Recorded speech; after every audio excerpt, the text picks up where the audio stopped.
Ud'u ila sabili rabbika bil hikmah wal mau'izatil hasanah wajadilhum billati hiya ahsan. Jika ada orang yang belum paham tentang tuntunan agama, dipahamkan.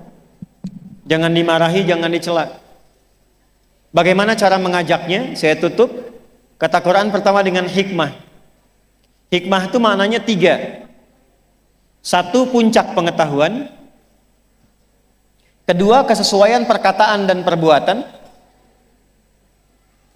3, kata-kata dan sikap yang lembut dan bijak. Puncak pengetahuan, kesesuaian perkataan dan perbuatan. Yang 3, kelembutan dalam sikap dan sifat atau perilaku yang melahirkan kebijaksanaan. Langsung praktekkan.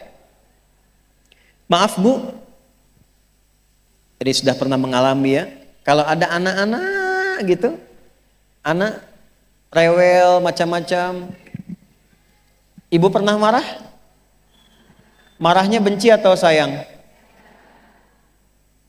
Bayi nangis rewel terus, bayi baru lahir, apa ibu bentak? Diam kamu gitu? Tidak. Ibu pukul? Tidak. Yang keluar apa? Sayang, kan? Dipeluk dan sebagainya. Ada kondisi itu yang diisyaratkan dalam Quran, kadang-kadang dibalik supaya kita diberi kesempatan memberikan bakti dan keutamaan kepada orang tua yang telah merawat dari kecil itu. Nanti ada kondisi orang tua yang kembali kepada sifat kanak-kanak itu. Maaf Bu, kalau anak-anak senang dunia tidak? Senang. Mama. Lihat mobil-mobilan, pengen mobil-mobilan. Lihat pengen permen, pengen permen. Keluar dari sini lihat balon, pengen balon. Nanti ada orang tua yang kekanak-kanakan. Lihat tas baru, pengen tas baru. Ya, lihat ini butuh juga, kadang enggak tapi pengen. Seperti halnya dulu orang tua kepada anak tidak pernah membentak, memukul dan sebagainya, maka balikan itu dengan hikmah. Datang pada orang tua. Caranya bagaimana?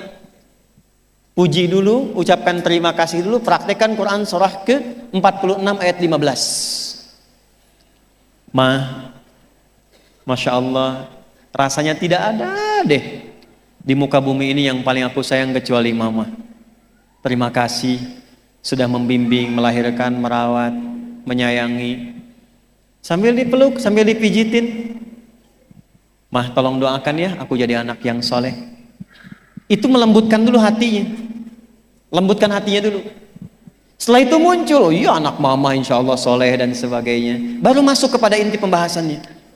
Mah, menurut mama bagaimana kalau satu saat aku dipanggil oleh Allah? Jangan bicara begitu dulu. Sudah muncul tuh ya. Iya mah, tapi kan harus siap-siap juga supaya memberikan pahala buat mama. Doakan ya mah, supaya nggak banyak sifat-sifat dunia yang melekat. Aku rajin sholat, semua yang ada dunia berkah sifatnya. Pelan-pelan dulu. Nanti kalau sudah masuk ini, baru masuk kepada yang lainnya. Aduh malu mah, ini ada motor belum pernah dipakai ke taklim, belum pernah dipakai untuk sholat, belum pernah dipakai mengantar ke masjid. Doakan ya mah supaya berkah. Masuk dari kita pribadi dulu. Biasanya kalau sudah seperti itu, maka seketika akan menjadi cermin yang menyadarkan dan tanpa diminta langsung diperbaiki. Tanpa diminta langsung diperbaiki. Saya tutup dengan contoh singkat dan cepat. Saya pertama datang ke Indonesia, lalu mengasuh pondok pesantren di Jakarta. Saya nggak perlu sebutkan namanya. Di tempat itu banyak pejabat Bu. Qadarullah ada masjidnya. Pejabat ini rata-rata baru selesai masa pekerjaannya, pensiun lah istilahnya. Tapi rata-rata terkena post power syndrome. Jadi kalau di kantornya pejabat, di masjid pengen menjabat juga, pengen jadi imam. Lalu berselisihlah rata-rata mereka itu, pokoknya pengen jadi imam, sementara bacaan belum memenuhi. Saya bilang begini, saya tes dulu Pak, untuk jadi imam itu bacaannya mesti benar. Jawabannya hebat. Justru Ustadz ketika jadi imam itu supaya dibenarkan oleh makmum katanya. Bagus Pak, saya bilang. Saya kasih Bapak cara supaya Bapak nanti jadi imam lebih hebat lagi. Bapak boleh jadi imam, nggak ada masalah. Khusus zuhur dengan asar dulu. Nanti subuh, maghrib, isya biarkan santri dulu Pak. Dalam masa menunggu itu Bapak setoran ayat yang mau dibaca maghrib. Biasa Bapak pengen imam sholat maghrib, silahkan Bapak zuhur imam, asar imam. Nanti mau ke maghrib, apa yang mau Bapak baca untuk sholat maghrib Bapak setorkan dulu ke santri. Sementara nunggu setoran biarkan santri jadi imam.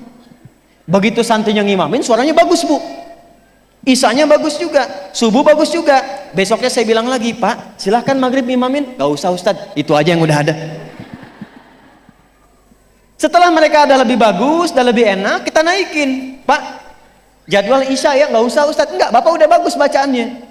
Jadi begitu diberikan jadwal dan merasakan ada perubahan, disitulah kemudian terbawa untuk lebih meningkatkan bacaan Qur'annya. Sejak saat itu, yang tadinya hanya pengajian ibu-ibu, sekarang ada pengajian bapak-bapak. Untuk tahsin.